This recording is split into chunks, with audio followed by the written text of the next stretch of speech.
ஸ்ரீமத் பகவத்கீதை 16ஆம் அத்தியாயம்.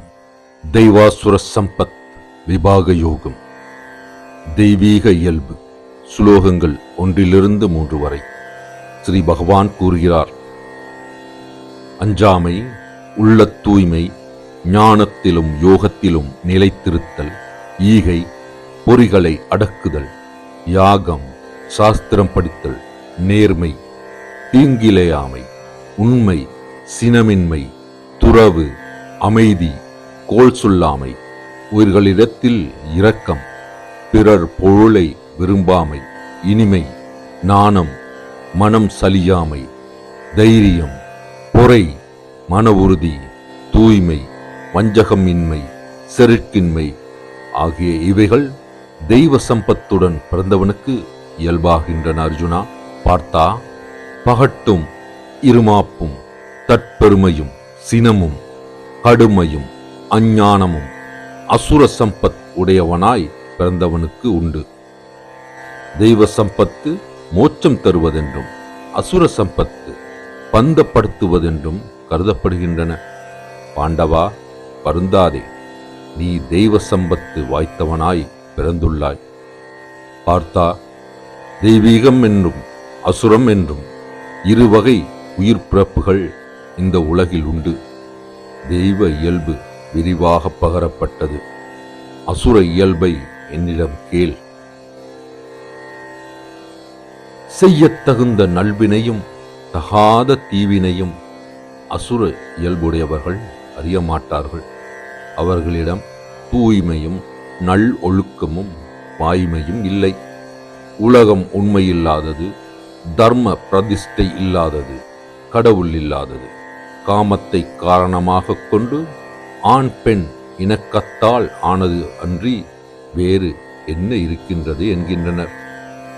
இந்த கொள்கையுடைய புல் அறிவாளர்கள் ஆத்ம நஷ்டம் அடைந்தவர்களாய், கொடுஞ்செயல் புரியவர்களாய், உலகின் பகைவர்களாய், அதன் அழிவுக்கென்றே தோன்றியிருக்கின்றனர்.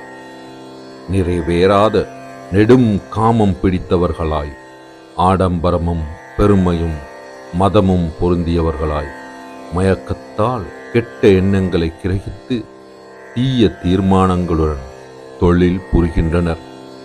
சாகும் வரையில் அளவு கடந்த கவலையை உடையவர்களாய், காம நுகர்ச்சியே அனைத்திலும் மேலானதாக கருதி மற்றொன்றும் இல்லை என்று தீர்மானம் செய்தவர்களாய், நூற்றுக்கணக்கான ஆசைக்கயிர்களால் தலைக்கப்பட்டவர்களாய், காமக்ரோத வசப்பட்டவர்களாய், காமபோகத்தின் பொருட்டு செல்வ குவியல் தேட முயல்கின்றனர்.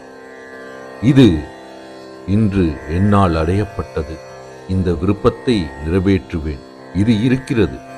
மேலும் எனக்கு இந்த செல்வம் வந்து சேரும். அந்த பகைவன் என்னால் கொல்லப்பட்டான்.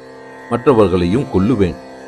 நான் ஆளுபவன், போகத்தை அனுபவிப்பவன், காரிய சித்தன், பழி உடையவன், இன்புறுபவன், செல்வம் படைத்து உயர் குலத்தவனாய் இருக்கிறேன். எனக்கு நிகரானவன் வேறு எவன் இருக்கிறான்? யாகம் செய்வேன், தானம் கொடுப்பேன், மகிழ்வடைவேன் என்று அஞ்ஞானத்தில் மயங்கினவர்கள், பல எண்ணங்களில் குழப்பம் அடைந்தவர்கள், மோக வலையில் மூடப்பெற்றவர்கள், காம போகங்களில் பற்று உடையவர்கள் பாழ் நரகில் வீழ்கின்றனர். தற்புகழ்ச்சி உடையார், வணக்கம் இல்லாதவர், செல்வச் செருக்கும் மதமும் உடையார், பெயரளவில் யாகத்தை விதி வழுவி ஆடம்பரத்துக்காக செய்கின்றனர். அகங்காரம், பலம், இருமாப்பு, காமம், குரோதம் இவைகளை உடையவர்கள் தங்கள் தேகத்திலும் பிறர் தேகத்திலும் உள்ள என்னை வெறுத்து அவமதிக்கின்றனர். துவேஷமுடையவர்கள் கொடியவர்களை, கடையரை, எழுந்தோரை, பிறந்து இறந்து உழலும் உலகில் அசுர பிறவியிலேயே திரும்ப திரும்ப அவர்களை தள்ளுகிறேன். குந்தியின் மகனே, மூடர்கள் பல பிறவிகளில் அசுர யோனிகளில் தோன்றி என்னை அடையாமல் இன்னும் கீழான கதியையே அடைகிறார்கள். காமம், குரோதம், லோபம் ஆகிய மூவித வாயிலை உடையது நரகம்.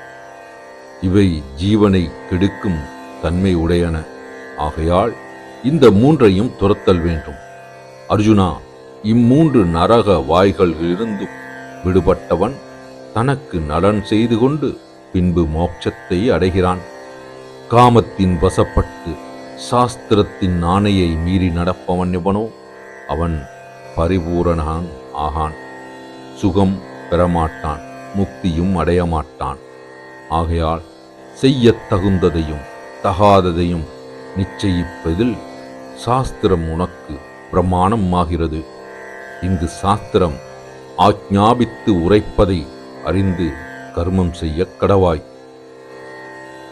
பிரம்ம வித்தையை புகட்டுவதும் யோக சாஸ்திரமானதும் ஸ்ரீ கிருஷ்ணார்ஜுன சம்பாதமாக வந்துள்ளதுமாகிய பகவத்கீதை என்னும் உபனிஷத்தின் கண் தெய்வாசுர சம்பத் யோகம் என்ற 16ஆம் அத்தியாயம்.